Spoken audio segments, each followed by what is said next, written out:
बातमी धनंजय मुंडे यांच्या संदर्भात धनंजय मुंडे विरोधातील तक्रारीवर आज परळीच्या न्यायालयामध्ये सुनावणी होणार आहे। करुणा शर्मा यांनी दाखल केलेल्या तक्रारीनंतर ही सुनावणी होणार आहे। धनंजय मुंडे यांनी निवडणूक शपथपत्रामध्ये खोटी माहिती सादर केल्याची ही तक्रार आहे।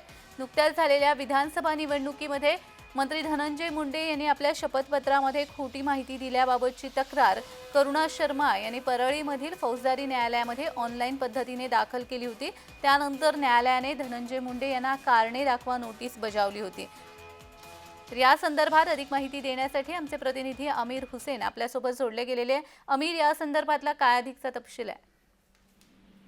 नक्कीच जर आपण बघितलं तर करुणा शर्मा यांनी ऑनलाईन पद्धतीने तक्रार केली होती न्यायालयात की शपथपत्र मध्ये मंत्री धनंजय मुंडे यांनी जे विधानसभा निवडणूक झालेली आहे 2024 मध्ये त्यात तर त्यांची पत्नी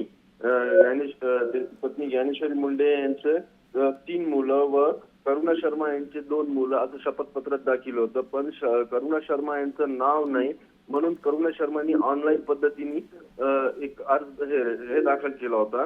त्या निमित्ताने आज तर त्यानंतर न्यायालयाने त्यांना तर नोटीस बजावण्यात आली होती आणि आज 24 फेब्रुवारी रोजी त्याची परली इथं तारीख होणार आहे।